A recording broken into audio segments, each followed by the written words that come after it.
Hey y'all.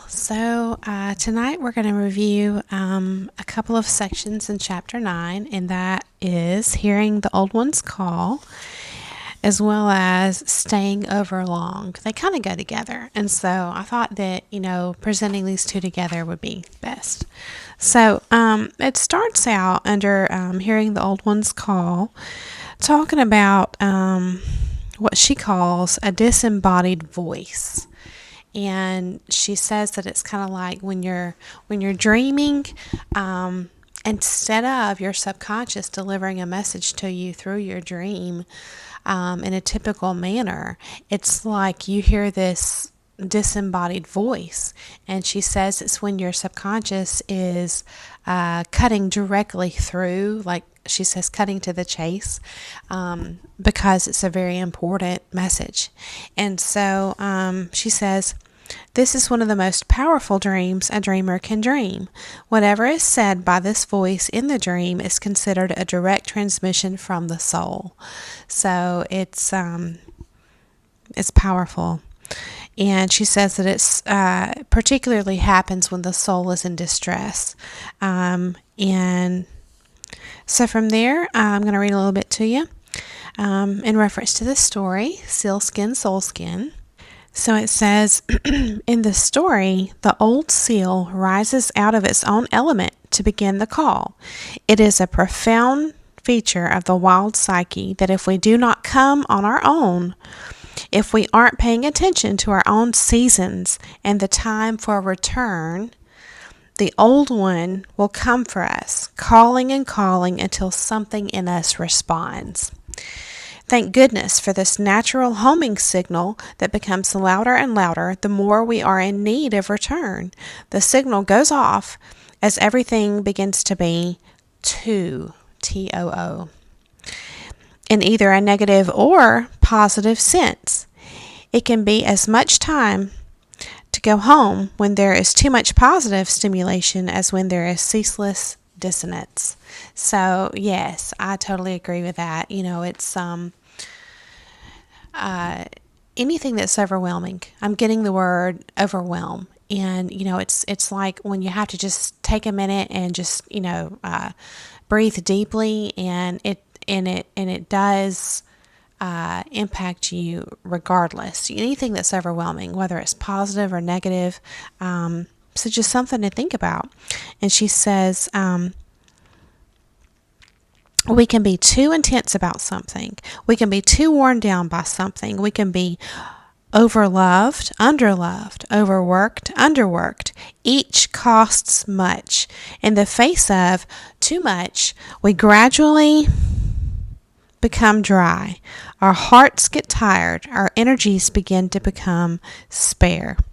So I'm getting like a time for rest. You know what I'm saying? Like a time for pulling back, pulling inward, and getting back in touch with our own reserves. And again, also getting into alignment with our inner guiding self, our inner GPS. And so she really does a good job expanding on this.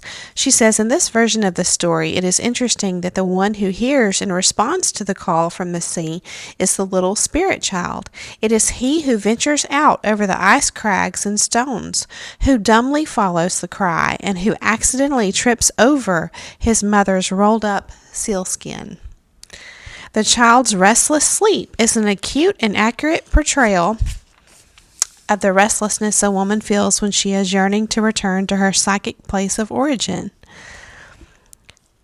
Since the psyche is a complete system, all its elements resonate to the call. So then she goes into talking about, the impact on us when we are suffering from too much, from overwhelm. And she talks about how we can become irritable, and we're just, we don't have any peace. It says we're too far from peace. And basically, she says she has stayed too long from home. These feelings are just the right feelings to feel. So it's kind of like, signals, right?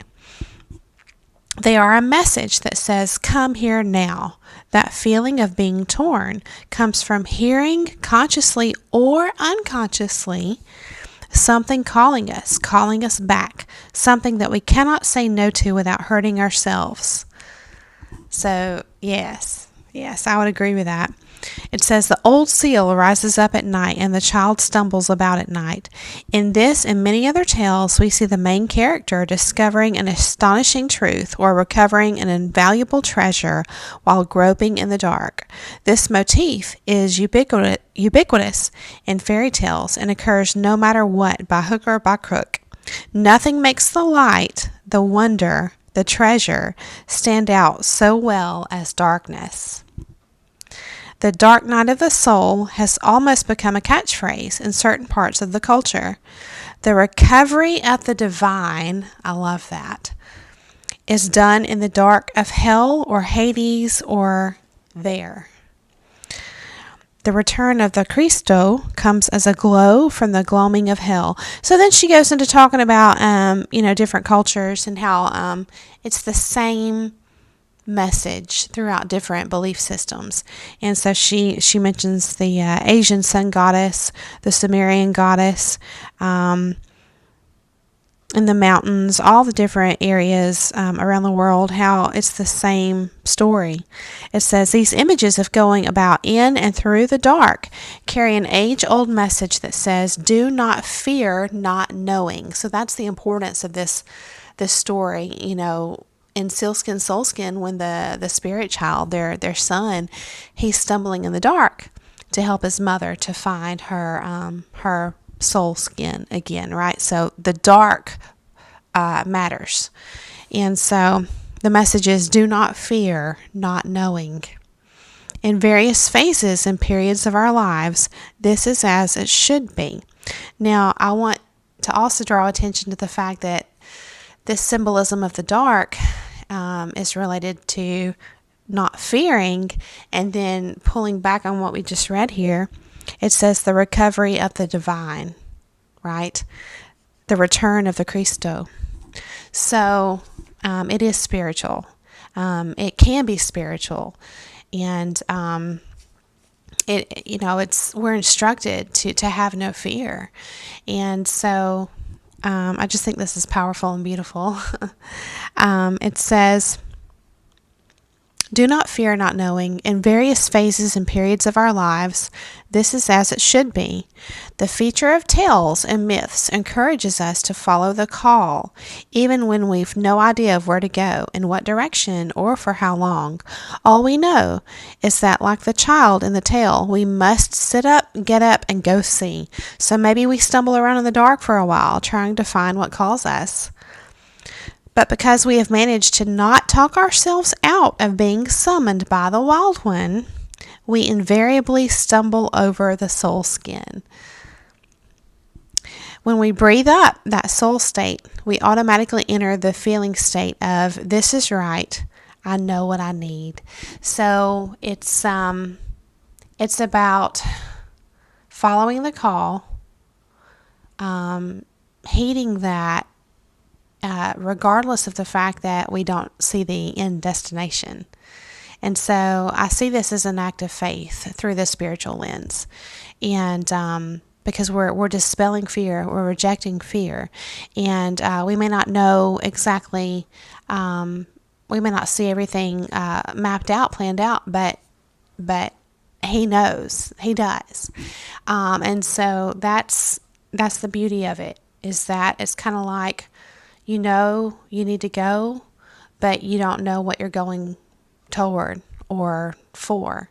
And so it's sort of like, if you want to apply the spiritual lens, it's kind of like God, this is how I see it. It's kind of like God asking you, like, do you trust me? And so it can be a powerful and transformative experience if you let it, in my opinion. So I thought that was a beautiful section, and I did, of course, just pick through and read a little bit of it. And then it goes into a section called Staying Over Long, and she says, When a woman is gone too long from home, her ability to perceive how she's feeling about herself and all other things begins to dry and crack. So, she says, we see in the tale that her hair thins, her weight drops. She becomes an anemic version of what she once was. When we stay too long, we too lose our ideas. Our soul relationship becomes scrawny. Our blood runs thin and slowly. Seal woman begins to limp. Her eyes lose their moisture. She begins to go blind. When we are overdue for home, our eyes have nothing to sparkle for. Our bones are weary. It is as though our nerve sheaths are unwrapped, and we can no longer focus on who or what we are about. So, it really puts us in a bad state if we just force ourselves to continue and ignore that calling inside. We pay for it. We pay for it. Anytime we ignore our intuition, anytime we deny our needs, and she's going to get into like the reason we do that a little bit here. So she talks about, she mentions like different cultures and how, everybody has a certain way to describe when people get, to that state of exhaustion, basically. And she says, pop culture calls it burnout, but it's more than that. It's hambre de alma, the starving soul. Then there is only one recourse. Finally, the woman knows she has to, not might, maybe, sort of, but must return to home. And so then she says, the return to home is particularly important if one has been bound up in worldly matters and overstayed her time. What is that length of time? It is different for every woman, but suffice to say that women know, absolutely know, when they have stayed overlong in the world. They know when they are overdue for home. Their bodies are in the here and now, but their minds are far, far away. They are dying for new life. They are panting for the sea. They are living just for next month, just till the semester is past. Can't wait till winter is finally over so they can feel alive again. Just waiting for a mystically assigned date somewhere in the future when they will be free to do some wondrous thing. They think they will die if they don't. ... You fill in the blank. And there is a quality of mourning to it all. There is angst, there is bereftness, there is wistfulness, there is longing, there is plucking at threads in one's skirt and staring long from windows. And it is not a temporary discomfort. It stays and grows more and more intense over time. And I just view this as the manifestation of what happens when we continually deny our truths, when we just live engaged in this inner conflict and for whatever reason, because of expectations, other people's expectations, because of a commitment that was made out of ignorance or out of deceit, out of just feeling the responsibility of, she's going to get into this next. So bearing responsibility that's really not ours to carry. So let's just go ahead and dive into that, and then we'll talk about it. She mentions an incompletely initiated woman or the divided woman. So I think that those terms are important to kind of keep in mind as we try to absorb the depth of these messages. It talks about women who are just trying to do too much. And she even says working hard and even harder to prove that they are acceptable, that they are good people. It says then there's the situation where she's not used to letting others take the oars. So somebody's just trying to be in control. It says she does not realize that by sacrificing her need for return, she teaches her children to make the very same sacrifices once they are grown. Yeah, kids are always watching us, right? I mean, constantly. So the best way I feel like we can teach them is by our own actions. Because they're going to look at that, and we can learn from them to look at actions over words. It says, this is interesting. Among wolves, there is no such divided feeling about going and staying, for they work, whelp, rest, and rove in cycles. They are part of a group that shares in working and caregiving, while others take time away. It is a good way to live. It is a way to live that has all the integrity of the wild feminine. So again, it's that theme of community, that I feel like the modern world has kind of gotten away from. Largely, not completely. It says, let us clarify that the going home is many different things. If I can turn the page. Many different things to many different women. And then I'm going to read a little section here that's just beautiful.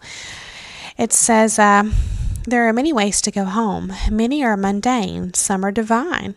My clients tell me these mundane endeavors constitute a return to home for them. Although I caution you, the exact placement of the aperture to home changes from time to time, so its location may be different this month than last. So it just, requires that constant attunement to our intuition. Rereading passages of books and single poems that have touched them. Spending even a few minutes near a river, a stream, a creek, I would add, or an ocean. Lying on the ground in dappled light, being with a loved one without kids around, sitting on the porch, shelling something, knitting something, peeling something, walking or driving for an hour, any direction, then returning, getting on any bus, destination unknown, making drums while listening to music, greeting sunrise, driving out to where the city lights do not interfere with the night sky, praying, a special friend, sitting on a bridge with legs dangling over. Whew, I don't know about that. Holding an infant, sitting by a window in a cafe and writing, sitting in a circle of trees, drying hair in the sun, putting hands in a rain barrel, potting plants, being sure to get hands very muddy, beholding beauty, grace, the touching frailty of human beings. Yes, so then she gets into a really interesting concept, and I'm going to share with you what came to me. Just a different way to look at this. She starts to talk about what she calls the healer archetype, which is an interesting term. I think maybe I just haven't grasped it fully yet, because that sounds like such a meaningful and deep and profound thing. And I understand that it's kind of, I don't want to say the norm, but it's common, I think, for women to have the nurturing quality, to be nurturers. It's just part of being feminine, I feel like, is to be a nurturer. And because we're mothers, right?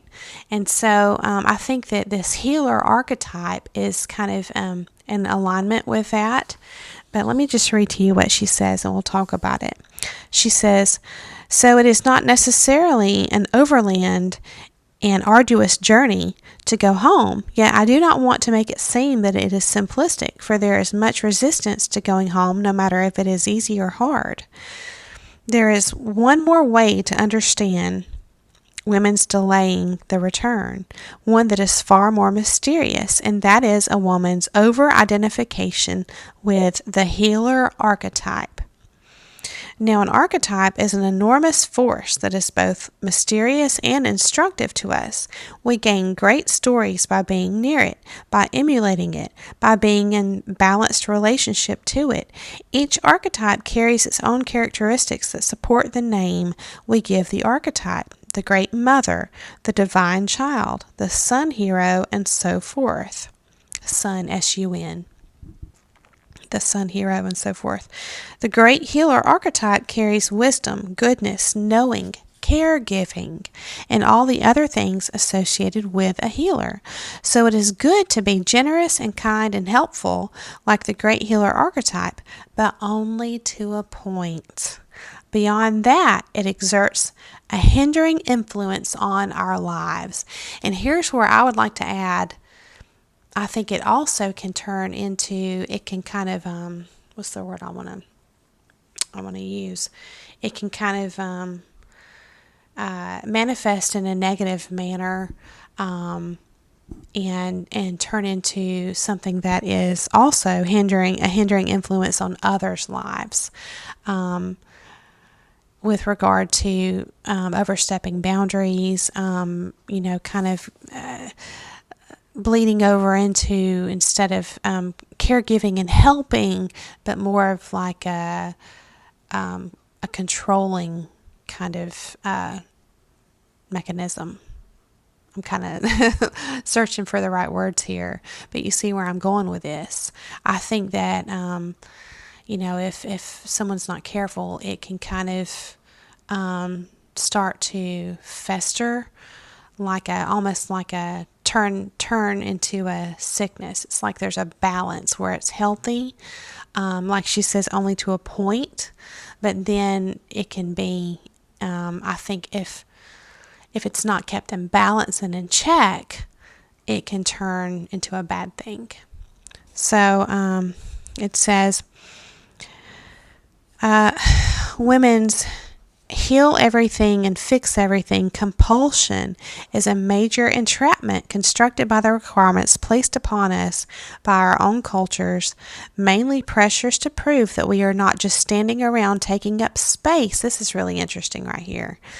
Mainly pressures to prove that we are not just standing around taking up space and enjoying ourselves, but that we have redeemable value. It's almost like that right there may be what causes a person to take the healer, what she calls the healer archetype, and turn it into, like she says, a compulsion that may manifest in actions that are controlling and, like I said, just unhealthy for self and others. And this kind of came to mind because I'm just thinking about people that I have known, and who were that way, who were controlling, and so just an interesting thing to consider, that maybe what drives someone like that could be this internal, like she says, pressure to prove that they're not just standing around taking up space, but that they have redeemable value. And if this is pinging something in you, I just encourage you not to self-convict, but just to observe and to learn. And because we're all a work in progress, and having a growth mindset is admirable. And it's just something that I try to live by. And if you recognize this pattern in your family, then you can always, as you're growing and learning, choose to not let, these kind of things continue on through your family, through your own actions, from being unaware, and acting largely unconsciously. It's like the more you can learn, then the more you can have a better quality of life, and also just be a better person for others in your life as well. So it says, these pressures are introduced into our psyches when we are very young and unable to judge or resist them. So it's almost like conditioning, that might create these generational type habits and characteristics that are unhealthy. It says they become law to us unless or until we challenge them. A lot of us noticed negative and harmful behaviors in elders in our family when we were young, and we were able to make a note to ourselves to, you can learn just as much what not to do as you can what to do from your family. And unfortunately, a downside to that is you can overcorrect sometimes. And so it's just something to think about. I hope I'm giving you some things to to make the wheels turn there. It says, but the cries of the suffering world cannot all be answered by a single person all the time. Yes, yes. It says a woman has to go away and be with herself and look into how she came to be trapped in an archetype to begin with.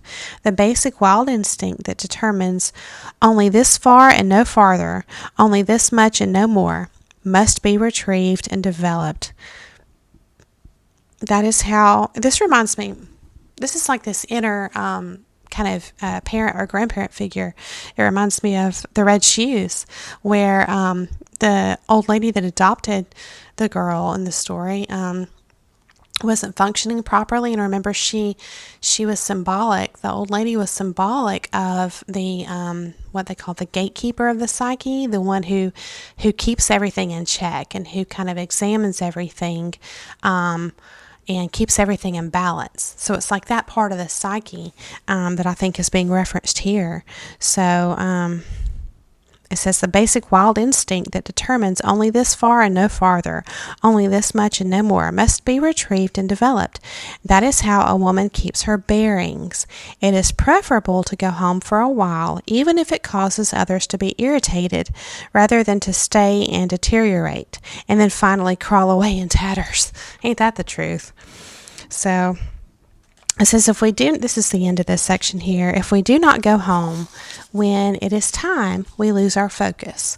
Finding the skin again, putting it on, patting it tight, going home again, helps us to be more effective when we return. There is a saying, you can't go home again. It is not true. While you cannot crawl back into the uterus again, you can return to the soul home. It is not only possible, it is requisite. So, in closing, I think that getting in touch again with the numinosity inside of us, the guiding light inside of us, is going to have a great impact on everything we discussed, on staying balanced, on being healthy, on exiting toxic situations, on taking a break when you need to, on resting, on just our overall well-being. And of course, that's going to impact others in our life too. And I think that, because how often do we dismiss so much in our life? We dismiss, the inner call, we dismiss our intuition. We call things coincidence when it's not. We don't even consider that there are actually miracles, that we ourselves are a miracle. There's just so much that we dismiss and that we overlook and that we minimize when we shouldn't. So, I view all of this as an opportunity when we are dried out, when we are in need of that return home. I view it as an opportunity to get still. It reminds me of that verse in the Bible that says, be still and know that I am God. It's like the first thing to do is to get still, because how else are you going to hear that call inside, So,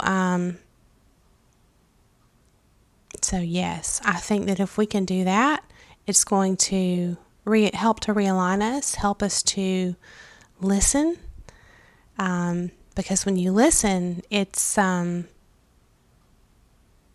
whole new world. It opens up so much for us when we are just willing to stop for a moment and get quiet and pay attention. And so it can be life-changing, truly. So I hope that this has inspired you. And then chapter 9 actually has like 4 or 5 more sections. It's a very long chapter. The next part is called Cutting Loose, Diving In. And we'll just go through and I'm just going to read and try to do, if it's a long section, I'll probably just do, a video on that one section. If it's a short section like these 2 we covered tonight, I might do a couple together, but I'm always trying to keep the videos 30 minutes or less. I just feel like they're just easier to make time for and more digestible that way. And so I just thank you guys so much for coming along with me. It just means a lot, and I'm really enjoying it very much. And so thank you. I hope you have a beautiful day, a beautiful evening, whatever time it is for you. And I'll see you soon.